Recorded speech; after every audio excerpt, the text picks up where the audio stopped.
Welcome back to Conflicts of Interest. This is episode 532. I'm the host, Kyle Anzalone. We got a lot of news to talk about on today's show, so I'm going to get right into it after I mention that you can help out the show by sharing the show. It's hosted at the Libertarian Institute. About a week after it comes out at the Institute, we repost the show on the blog at antiwar.com. It's posted immediately on YouTube, Rumble, and Odysee. Also, anywhere you could listen to podcasts. And of course, you could follow me on Twitter at KyleAnzalone_. All right, now into today's news. All right, first up here on today's show is an article I wrote for the Institute on January 23rd. Ukraine is running out of crucial 155mm artillery shells. Ukraine has nearly depleted its stockpile of 155mm artillery shells for its American-made howitzers. The shortages is problematic for Ukrainian troops who were outfired 10-1 by Russian forces. A Ukrainian soldier speaking with CNN said, "The ratio of artillery fire is about 10-1. Russia is a country that produces ammo and they have strategic reserve. Yes, they use old Soviet systems, but old Soviet systems can still kill." Since Russia invaded Ukraine in February of 2022, Washington has shipped Kiev over 2 million 155mm round. Ukrainian forces have burned through shells at a rate of a nearly 250,000 per month. The White House is waiting for Congress to pass another supplemental spending bill that would authorize over $60 billion in aid for Ukraine. Even if the assistance is passed, Washington has a shrinking pool of arms to send Ukraine. President Joe Biden attempted to cover the shortage of artillery rounds in the West by sending Ukraine a cluster variant of the 155mm round. Giving Ukraine cluster bombs likely violates U.S. law, outlawing the transfer of munitions with bomblets that have a high dud rate. Cluster bombs drop submunitions that often do not explode on impact and kill civilians years after the war ends. A second issue for further 155mm shell shipments to Ukraine is a delay in the West producing more rounds. NATO announced on Monday the alliance would spend $1.2 billion to acquire over 200,000 rounds. However, officials noted it would likely be over 2 years before the arms would be delivered. The North Atlantic Alliance plans to ship some rounds to Ukraine and put some in NATO stockpiles. The artillery shortage is not an issue for Russian troops. Moscow has shifted its economy for wartime and can produce around 2 million shells per year. Additionally, President Putin has developed Russia's relationship with North Korea, giving Kremlin access to another stockpile of artillery shells. And on recent shows, we have talked about why the artillery shells are so important, and Ukraine has tried to replace them using small drones. And there's a video online that's getting a lot of attention right now where you see a small, it looks like the kind of drone that Americans probably fly around in their backyards, maybe a little bit bigger than that, but, no bigger than a Frisbee or a dinner plate. And a soldier, and I'm not sure what side the soldier's on, what side the drone's on, but the soldier runs around their bunker trying to escape this drone before it, explodes right behind him. And, the assumption is that the soldier was killed by the explosive. It seems that way, although I don't know how we would ever get confirmation of that. But, those kind of drones are, effective if you do have personnel who are just out in the open. But if anybody is in a reinforced, building or in a tank or something like that, those drones are very ineffective, and what Ukraine needs is artillery to repel those kinds of Russian attacks, which they simply don't have at this point. I've read quotes from other Ukrainian soldiers say, we'll get maybe 5 rounds a couple days a week and then we'll fire them, but some days we don't get any rounds. And so this is a real concern for the Ukrainian soldiers, and it's going to be a real problem for Kiev going forward, especially because it's just not the lack of funding in the White House for these shells.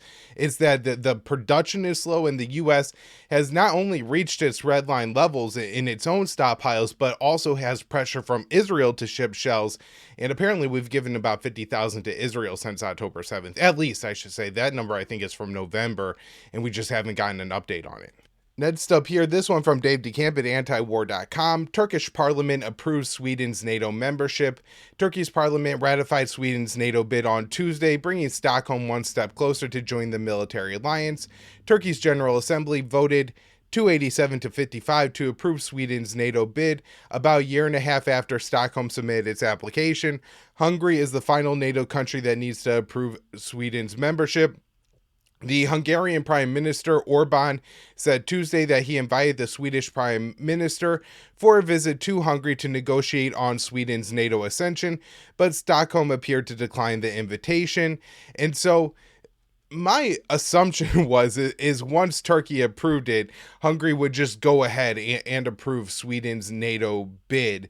But it looks like Hungary maybe thinks they're going to get a little bit something out of this deal like Sweden likely did. But it doesn't seem that Sweden is interested in negotiating with Hungary like the West was interested in negotiating with Turkey. So I would expect that Hungary just goes ahead and approves Sweden's NATO membership certainly in the next couple of months, if not in the next couple of weeks. I think there's a big NATO meeting sometime in the spring, and I guarantee you that Hungary will have assented by then, or the alliance would probably just look at a way to circumvent Hungary on that particular issue. All right, next up here, UN chief blasts Israel's war in Gaza for killing civilians on unprecedented scale. UN Secretary General Antonio Gutierrez issued sharp words for Israel's mass slaughter of civilians in Gaza. The Israeli onslaught in Gaza has killed more than 10,000 children in just over 3 months. And so Gutierrez said, in Gaza, Israel's military operations have spread mass destruction and killed civilians on a scale unprecedented during my time as Secretary General, including more than 150 members of our own staff. This is heartbreaking and utterly unjustifiable. Tel Aviv launched this ground war in Gaza following a Hamas attack on southern Israel that killed nearly 1,200 people, including about 700 civilians. The Israeli forces have killed at least 225,000 people, at least 70% of which are innocent women and children. Thousands more are missing and likely dead under the rubble. The Israeli war has taken a harsh toll on aid workers and journalists in Gaza. The UN has described the Israeli war on Gaza as the deadliest for their staff members. About 10% of all journalists have been killed by the Israeli military operations in Gaza. Only 1% of the Gaza population in total has been killed, suggesting that Tel Aviv is intentionally targeting journalists. And also, if you look at some of the documentations on the attacks on journalists, it also includes their family members. And so there's been a couple times where journalists are actively reporting live on TV. So it would be like, if I were out somewhere, reporting on something and the U.S. government came and blew up my house in that time. That's what Israel is doing to these journalists, killing a lot of innocent civilians, the family members of journalists, essentially punishing Palestinians for trying to get the word out about their oppression. In his address, Gutierrez warned that the war could expand throughout the Middle East. He called the Middle East a tinderbox and said we must do all we can to prevent conflict from igniting across the region. In the past week, the U.S. has bombed Yemen, Iraq, and Somalia. Israel has attacked Gaza, the West Bank, Lebanon, and Syria. American troops in Iraq and Syria have come under fire from Shia militias. Additionally, the Houthis are firing on Israeli and American-linked ships near Yemen. While most of the violence in the region is a result of the Israeli military operations in Gaza, the U.S. claims it is attempting to de-escalate the situation by bombing the Houthis and Shia militias. The U.S. strategists have called retaliatory attacks against U.S. forces and ships. The Joe Biden administration has refused to place any serious pressure on Tel Aviv to end the war in Gaza in order to lower regional tensions. The U.S. has significant leverage over Israel as Tel Aviv is dependent on Washington's military support. All right, next up here, one about how poorly the Israeli war is going in Gaza. This I wrote for the Institute on January 22nd. Israeli military says it will be unable to destroy half of Hamas's tunnel network. So several sources within the Israeli Defense Forces, that's the IDF, say it will be unable to destroy most of Hamas's tunnel network under Gaza. Prime Minister Benjamin Netanyahu has pledged the Israeli military will eliminate Hamas and rescue the captives in Gaza. However, it is becoming increasingly clear that Tel Aviv will be unable to achieve either goal. IDF officials at all levels, including generals, say destroying the tunnel network is impossible.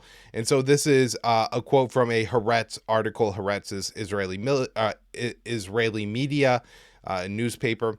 The Israeli Defense Forces will not destroy all of the Hamas and Islamic Jihad tunnels under Gaza, probably not even most of them. The IDF is scaling down its forces in Gaza City with full knowledge that many tunnels have been overlooked. This shouldn't come as a surprise. The tunnels under the Gaza Strip were there even before Hamas's founding in 1987, and it seems they will be here after this war too. The Israeli outlet explains that the Israeli military command was surprised by the extent of the tunnel network beneath Gaza. Quoting from the article here, only gradually did the IDF realize that the tunnel network was much more extensive than it had previously understood, and that their main use by Hamas was not for launching assaults, but for preserving its forces.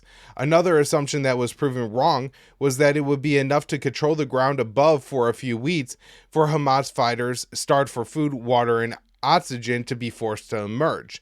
The incorrect assessment of the tunnels is just one of many Israeli intelligence failures highlighted by the October 7th attack and afterwards. Israeli officials had Hamas plans for what ultimately became the October 7th operation for over a year before the attack. During the month leading up to the attack, several different sources, including people within the IDF and the Egyptian government, attempted to alert Tel Aviv to a growing threat in Gaza, and it was just completely ignored. The New York Times reported that Tel Aviv initially believed Hamas to control about 250 miles of tunnels under Gaza. That number is now assessed to be closer to 450. Haaretz reported that one IDF commander discarded the maps he was given and dismissed the intelligence as useless. The U.S. estimates that Israel has killed between 5,000 and 7,500 Hamas fighters. The Wall Street Journal reports the group begun to reestablish its presence in areas of northern Gaza that were ostensibly cleared by the IDF, and then the Israeli troops were withdrawn. Haaretz provides further details on how the tunnel network allows Hamas to move assets around Gaza. Again, quoting from the article, not only were the tunnels stocked with provisions for a prolonged siege, they provided safe passage between different parts of the city and the Strip. The IDF claimed to have destroyed Hamas's regional battalions, only to find fighters from those battalions turning up in other areas. And when signs of the presence of hostages were discovered in tunnels, they then had been moved to other tunnels.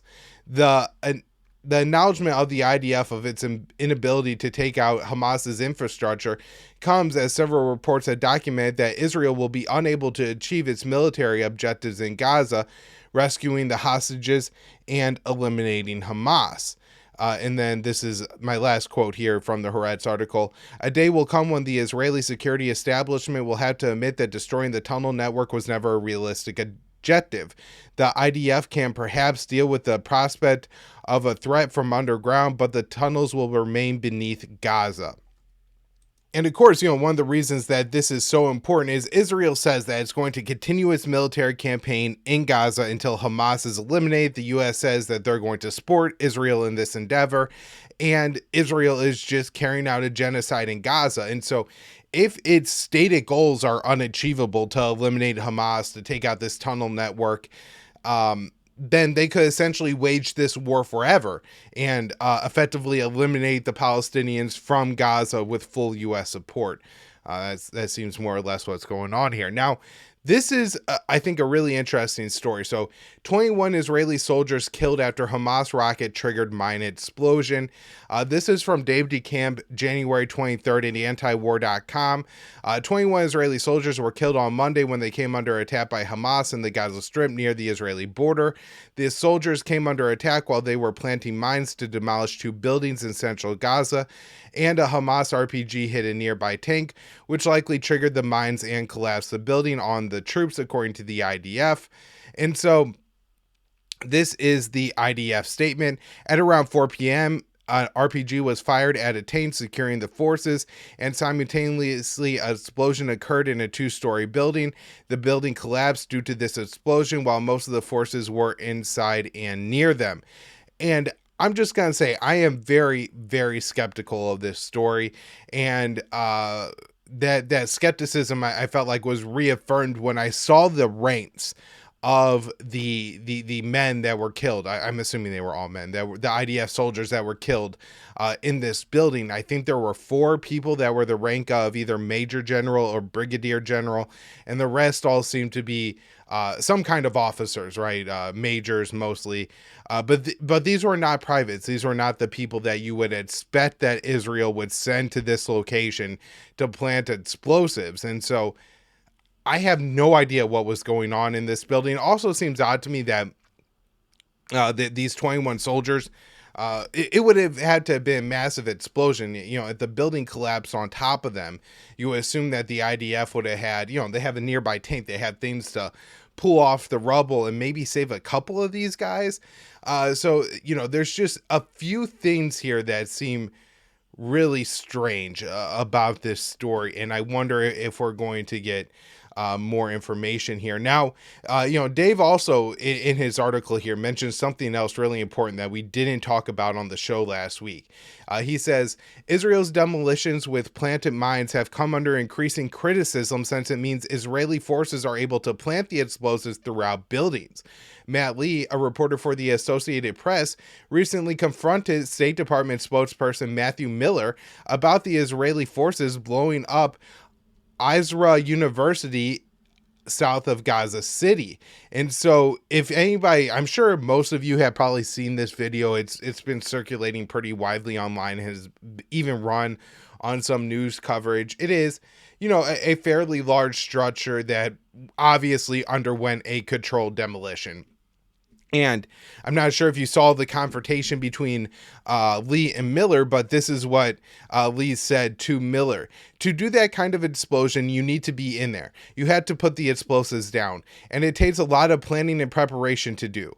And if it was a threat from this particular facility, they wouldn't have been able to do it. Miller did not condemn or express any concern about the explosion, but insisted the U.S. is raising the issue with the Israeli government. And we know from the Guardian article I talked about on the show last week that one of the things the State Department does is they raise issues with the Israeli government. They say, oh, we're raising this issue with them, but really it's a part of the process to make sure that Israel is never held accountable for any of their war crimes, because that would invoke the Leahy laws and prevent the U.S. providing Israel with more aid. And Lee, I thought, did a very good job here and really chastised the State Department. And, this is something that Matt Blumenthal said and he's been in the State Department press room a couple of times recently, but certainly just, from the few pressers and clips from pressers that I've seen over the past 1 to 2 months, it does seem like the reporters in the room are honestly tired of being lied to. They look at the horrors of what is going on in Gaza, and they want the U.S. government to say something reasonable on the issue, and they just absolutely refuse to, and it's driving them nuts. And look, if you watch the mainstream media, if you watch CNN or Fox, I get it that when you say people are indoctrinated to support Israel, that's why, is because these outlets are entirely pro-Israel. But if you read the Associated Press or even Reuters, the Washington Post, New York Times, Haaretz, even the Wall Street Journal, just the news pieces are fairly, blunt about the situation in Gaza. Yeah, they all say there's 1,200 Israeli civilians that died on October 7th, and that gets mentioned in every single article.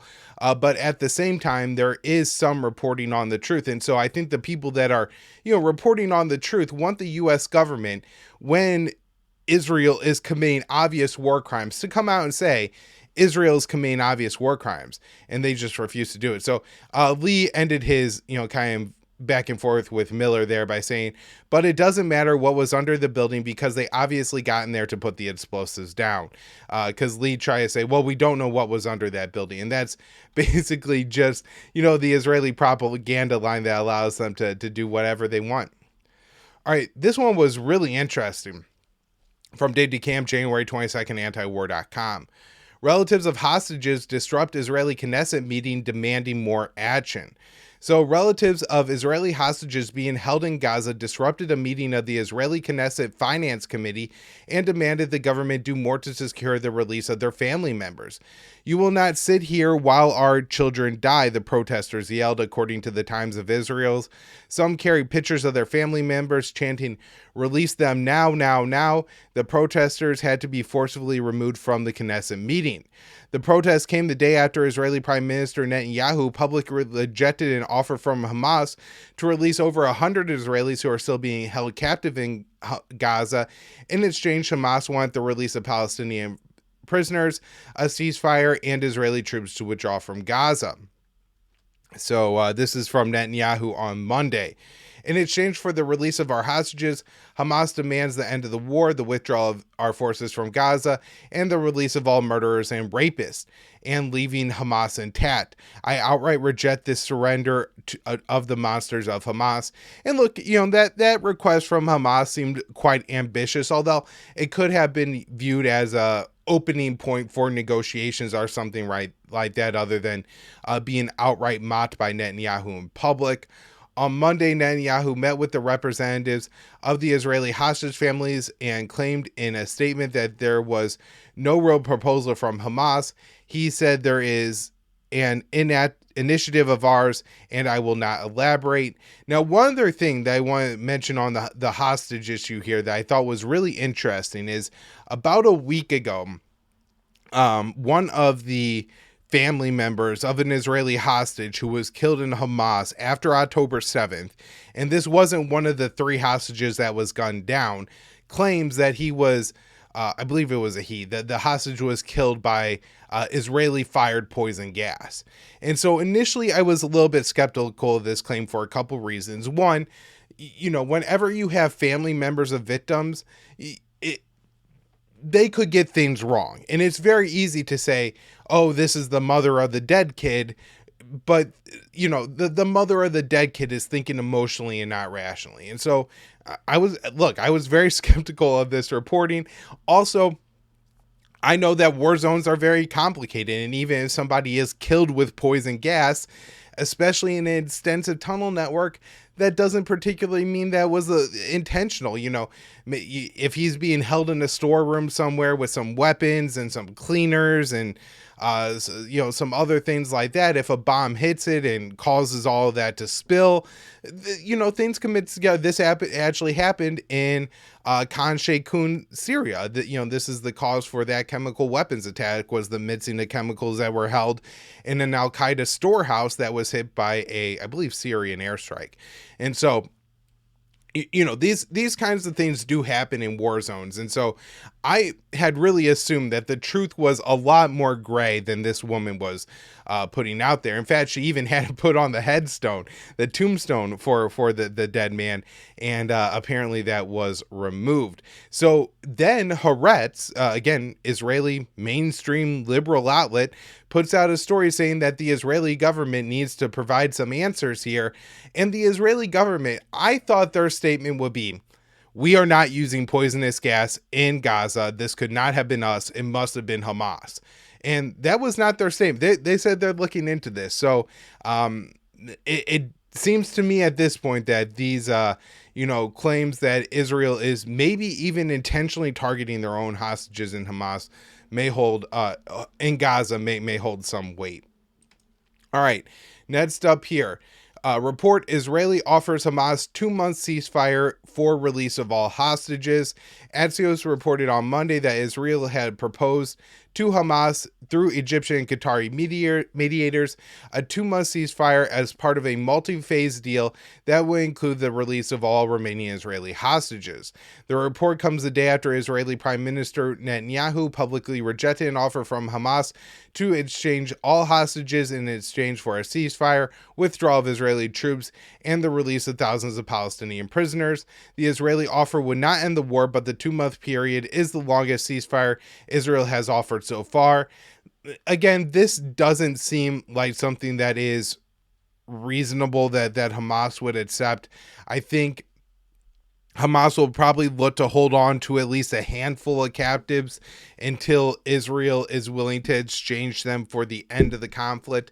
And so again, but this could be a starting point. Look, maybe there's, we talk about a multi-phase deal here. Maybe there's a 2-month ceasefire where 70 prisoners are released, and it's anybody who's even potentially health compromised, potentially old, or something like that. And then, in another month, they go back to the negotiating table and they try to end the war and see if they could extend that deal or something like that. So, this isn't the most absurd deal that Israel has offered. That being said, again, it could be, and I want to mention this here too, that Netanyahu essentially sees a lot of political pressure in Washington, on the world stage, and even within Israel, particularly from the families of the hostages, to try to work out some kind of deal. And so if he's not willing to compromise at all and really just wants Hamas to give up all the hostages in exchange for just a 2-month ceasefire, and isn't willing to budge off of that position, well then, this could really just be a propaganda tactic by Netanyahu and the Israeli government. All right, a couple of stories mentioning the West Bank here. Actually, I want to do this one first. Israel agrees to transfer Palestinian tax funds to Norway, but says finance minister must approve all spending. So this has been going on for some time, and I've covered it at the Institute and on the show. And I just want to give this little update that I think isn't really an update. So Israel is pretending like it has come to a reasonable conclusion here. So Tel Aviv collects tax money on behalf of the Palestinian Authority and then is supposed to give the PA that tax money every month. But really, this is just a leverage scheme that Israel gets to use over the Palestinian Authority, right? Where the PA isn't doing what Israel wants, they always have this monetary leverage. And so since October 7th, Israel hasn't transferred any of the tax money to the Palestinian Authority, and the extremist finance minister, Bezalel Smotrich, has said that, the policy is that they will not give any money to the Palestinian Authority because the Palestinian Authority has employees in Gaza, and they say that, no money will reach the Nazis in Gaza. And so this plan, if it didn't have the addition of all funds would have to be approved by the finance minister Smotrich, the again stated extremist and Israeli settler, this might be something that is a path forward, but it seems to me that this is again, another kind of trip by the Netanyahu government here to make it look like they're making concessions when they're really not. And we also have here, that I think this combines well with it, this report from El País, Spanish outlet. Israel is destroying the West Bank's economy, the outlet reports. Since the outbreak of the conflict in the Gaza Strip, the West Bank, particularly controlled by the Palestinian Authority, has become an economic time bomb waiting to explode. Israel's decision to ban entry of some 200,000 Palestinian workers hired by Israeli companies and withhold the taxes it collects on behalf of the PA, about 1.09 million a month, 2/3 of the Palestinian Authority's income, is threatening the stability of Palestinian territory.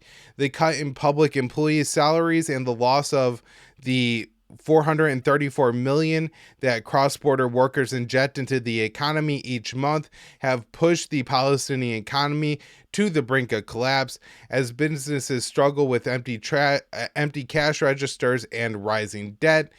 And then they note here that in the West Bank, the economic activity has dropped by 30% in the past 3 months.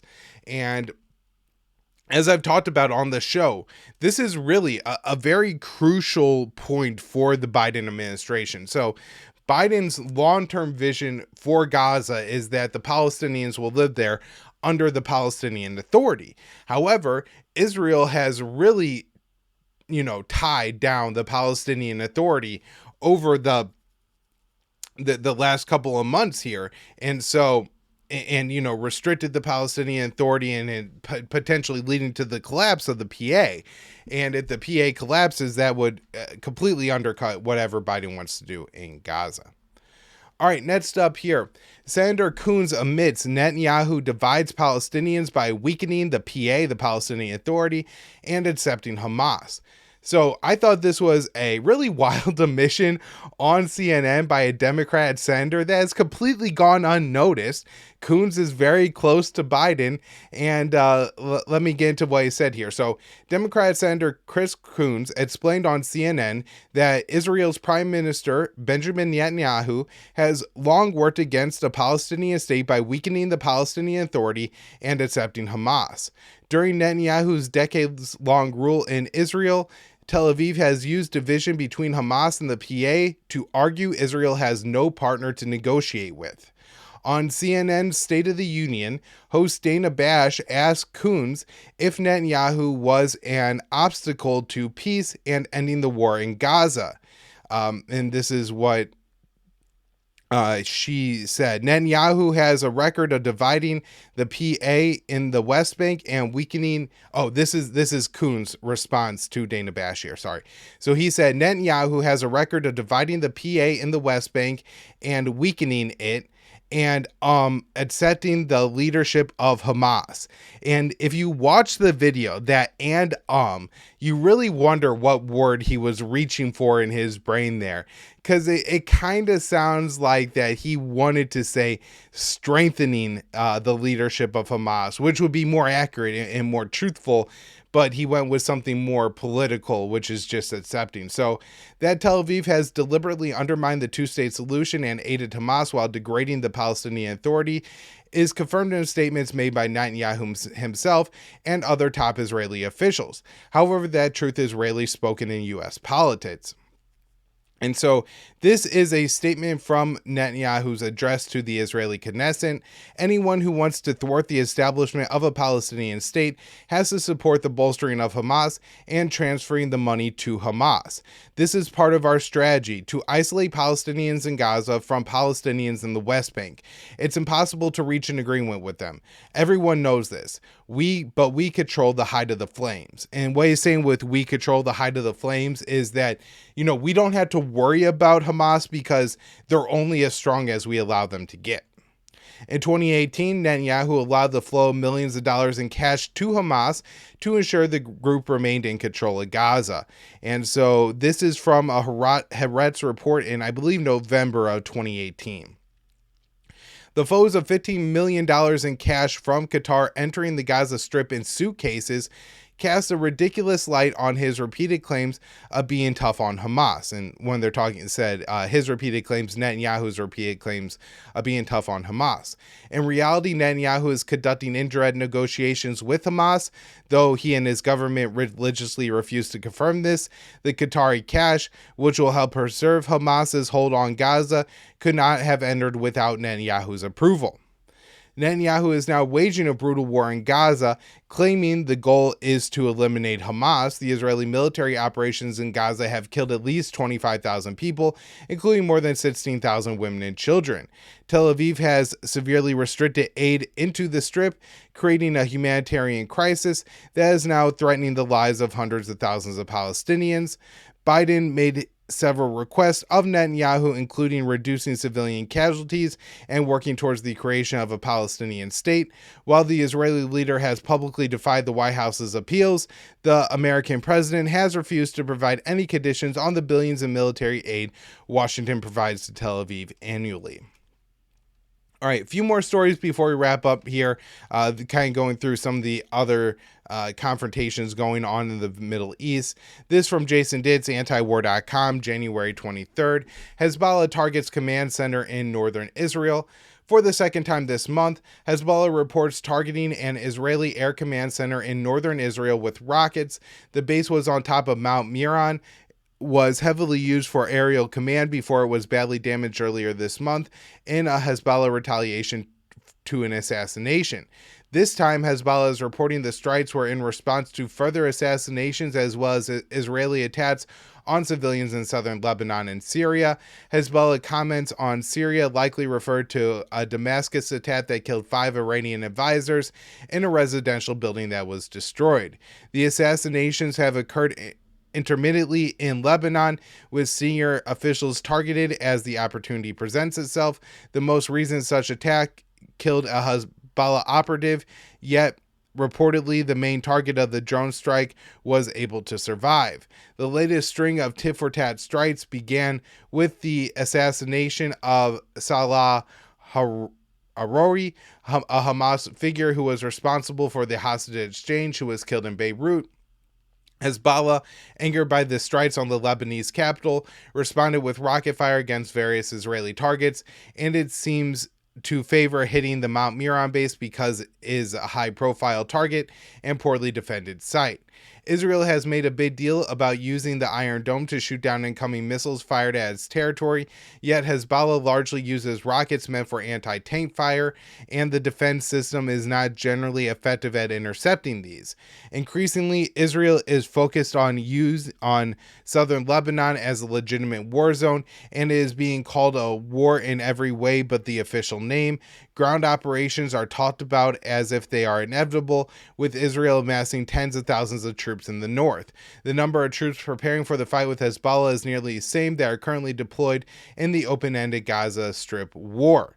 The United States has repeatedly warned Israel against such an expansion, arguing that they are so busy with Gaza that they risk spreading the military too thin with a sudden Lebanon invasion. Israeli officials, however, appear confident that they'll get the U.S. support that they want in the conflict, and I guess they assume the U.S. is going to fight Hezbollah for them, which, given that our options for president are Biden, Trump, and RFK Jr., that'll probably be the case.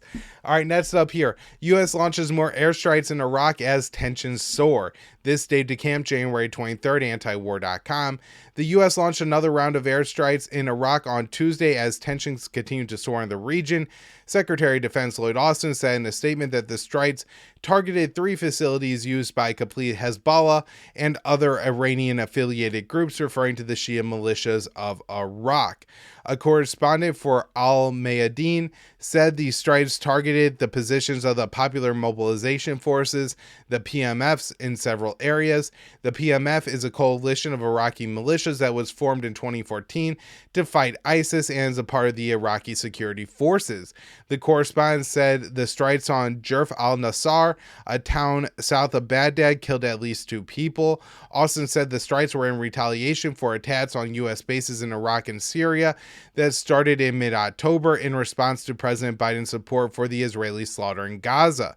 He claimed the U.S. does not seek escalation the conflict in the region, but the U.S. has launched several rounds of airstrikes both against Iraq and Syria, and they have only escalated this situation. So that's kind of what I was talking about in my article earlier, where the U.S. keeps saying that, we're going to de-escalate the situation by bombing these countries, but it only gets worse. The U.S., I believe, carried out its 9th round of bombing of Yemen on Tuesday as well, but guys, a different story on Yemen I want to talk about here. This is from Dave DeCamp at antiwar.com, and he's covering a BBC report that is covering something that isn't really new news, but is very shocking. And there's one important detail in here that Dave really highlights that I think is new or kind of important news. So, investigation reveals former Al-Qaeda members are part of U.S.-backed Yemeni government forces.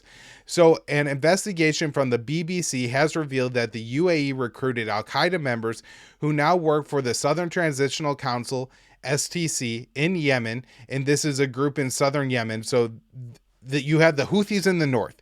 They control, the north, what would that be, west kind of quarter there of Yemen. And this is where most of the population of Yemen lives. This is where the capital city is, the most important port is, and a lot of other very important, parts of Yemen are in the Houthi-controlled territory. Now, the STC holds the area to the south of the Houthi-controlled territory. And so this would include the capital city of Aden.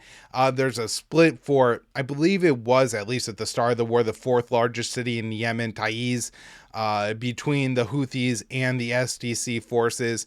And then if you go east from there in the north and south of Yemen, I think this is the territory that's either controlled just openly by Al-Qaeda in the Arabian Peninsula or by the officially backed and recognized Yemeni government that is currently exiled in Saudi Arabia.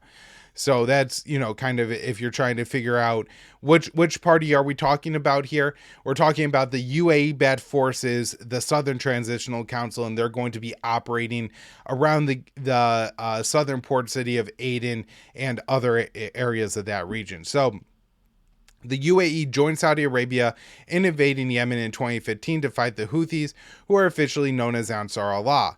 The U.S. threw its weight behind the Saudi-UAE coalition, and previous reporting revealed the coalition had recruited al-Qaeda fighters to join its ranks over the year. The BBC investigation cited a document obtained by a whistleblower that revealed 11 former members of al-Qaeda now work for the SDC, which wishes to remain separate North and South Yemen and restore borders from Yemen dating back to 1990. Yemeni sources told the BBC that former senior al-Qaeda officials and suspect in the 2000 bombing of the USS Cole, Nasser al-Shiba, is now commander in the SDC military unit. The SDC is also a part of the Yemeni Presidential Leadership Council, which was formed in 2022 when the Saudis reached a ceasefire with the Houthis and gave up on reinstating former President Mansour Hadi as leader of Yemen. And so that Yemeni Presidential Leadership Council is the officially recognized Yemeni government that has the least amount of power of all the governments in Yemen, probably including that of al-Qaeda. And so the STC does have some representation there, but that's not, what they control. The STC's leader is the vice president of the PLC, which the U.S. views as the legitimate government of Yemen, after President Biden began striking the Houthis in Yemen over their attacks on Israeli-linked shipping. The STC's leader called for U.S. support for a ground campaign against the Houthis. He said, "Ground forces must be supported on the ground, and these forces belong to the legitimate government. These forces are the ones who can achieve a victory on the ground, because strong strikes without ground operations are useless." And so you do wonder if, how the way that this actually re-escalates to a major conflict in Yemen is that the STC is going to try to exploit the U.S. strikes against the Houthis to attack the Houthis and reignite the fighting between those two groups. I'm not sure the STC or the official Yemeni government really have the military power to take on the Houthis unless they are receiving significant support from the U.S. All right, so, and Dave mentions here, there's no indication at this point, yes, that the U.S. is really looking to back a ground campaign against the Houthis. Although it does seem the U.S. is planning to open ended conflict in Yemen, and so, who knows where we go as time goes on.